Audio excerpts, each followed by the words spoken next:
बंसी बजा के लैला ओ लैला लैला पटाल तू लैला पटाल तू लैला। ए, हाँ? काल अतना देर रात तक कहवा रहले? अपना कमरा में पढ़ाई करत रहनी। बेवकूफ बनावे खातिर हम ही मिलनी।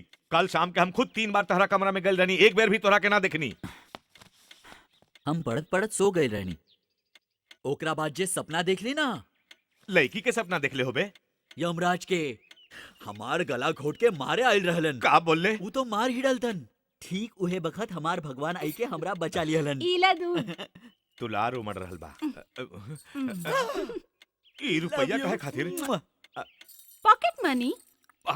पॉकेट मनी? हाँ। 100 रुपया? हाँ। हमार बाबूजी तो हमरा के 1 रुपया देत रहलन। रहे दी। सब बाप का एक जैसन होवलन। कितना प्रकार के बाप होवेलन रउआ के पता बा? तू हमरा के समझावा। गोपाल के बाप ओखरा पिछला जन्मदिन पे एगो बाइक खरीद के दिले रहलन। रउआ तो आज तक हमरा एगो बाइक तो दूर के बात एगो पैरा बुलेट भी खरीद के ना दिया। पैरम बुलेट भी खरीद दे, हुआ। लेकिन तोहरा के ना, तोहर बच्चा के। बाप में देख ना अजय, दूध तक पिए ना देनी हमरा बेटवा के। रोज तो गावत रहलू के घर के खर्चा ढेर बा और रुपया देई। लइका के 100 रुपया कहाँ से देत बाड़ू पॉकेट मनी? तू आके सिगरेट पिए के मना बा के ना? हाँ बा ना। बा ना? हाँ हाँ। वो सिगरेट के पैसा बा। सिग उहे खातिर तोहार बेटवा को ज्यादा ही स्मार्ट होत जा रहल बा। ओकर माई ओकरा पे जे पैसा लुटा रहल बिया। हमार लाडला बेटवा। बस करा ना, बहुत अरे गुस्सा देखा तो गुस्सा सही। में लाल भैल बड़ी। जा हम तो से बात ना कर जा। छोटू के गुस्सा आ नाराज हो गई। गइल बात बा। ई है कि Excuse me? Hi. Hi Pooja Sharma care of Agnidev Sharma. आज अचानक लइकन के पास? हमरा पापा के जितना भी बैंक में लॉकर रहला सब ब्रांच मैनेजर कर फोन कैले रहलन। सब बोलन हमरा के रखे लायक एक भी लॉकर नहीं खे। तो हमरा संग फ्रेंडशिप करबा? काहे? ऐसे ही। बाप के बेटवा आ रहल बा। Good morning sir. Good morning बाप के बेटवा। Sit down sit down. Thank you सर।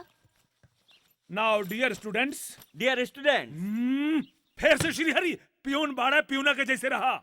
हाँ भूल गई का गौरी हरी के हम एक संगे पढ़त रहनी। तोहरा फर्स्ट क्लास मिल गई तो तू प्रिंसिपल बन गईला, हमरा थर्ड क्लास मिलल एक खातिर हम पियून बन गईनी। हम दोनों के ग्रेड भले ही अलग बा लेकिन क्लास तो एक ही बा। दिल से बोला सही बा ना?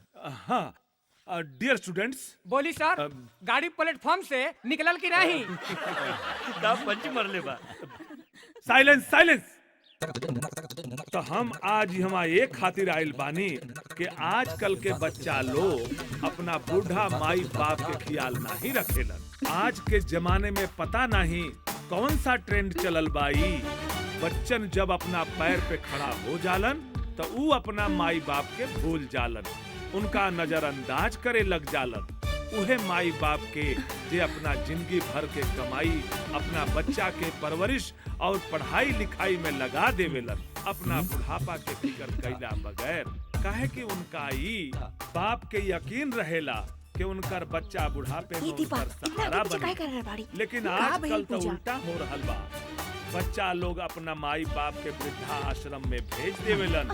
ई नया प्रथा बंद होखे के चाही, नहीं तो भविष्य में जब ऊ माई बाप बनिहन तो उनका भी है। काहे नहीं समझब? Hey, please. Hi सजय। What's up बड़ी? हाँ यार बिल्कुल। हाय डोमी। हाय हाय अजय। अजय। अरे आखिर हम फ्रेंड के कर है। अजय द ग्रेट के। तू तो कमाल बाड़े यार। और पहली बार में ही पास। पापा हमरा कैसे घूरत रहल? का पता बियाह के बाद हमरा कॉलेज आवे दिया नहीं, लेकिन हमरा होखे वाला पति बहुत लंबा बा, पता है?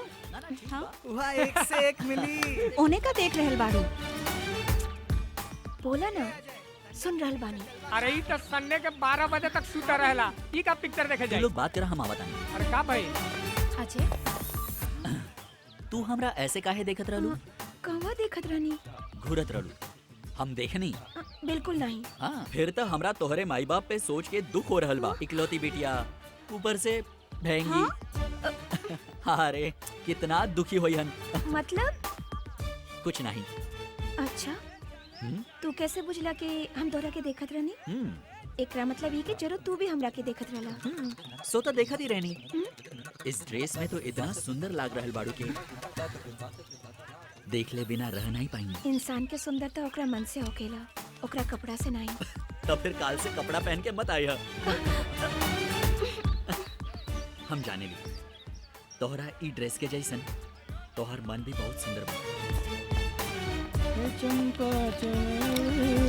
You are a real beauty from inside. चलो भैया वो पानी सर के ऊपर जा रहल बा। तोहरा के तैरे आवेला ना? अरे वो सैलाब आइल बा लब के। लब के? हाँ वो कैंटीन में एक साथ बैठ के वो लड़का पूजा मैडम के संगे बात करत रहला। बात करत रहल? हाँ के पहले बात कैला? पूजा मैडम। ता लड़का के कोनो गलती नहीं की।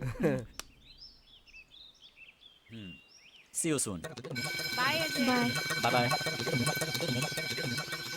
का चल रहल बा बोला ना पूजा, तू दोनों के बीच में। कुछ नहीं। तुहार बियाह कब है? 29। क्लास में सबके बुला रहल बाड़ू ना? हाँ सबके। देख ले बा तोरा के सपना में, भीग ले बा प्यार के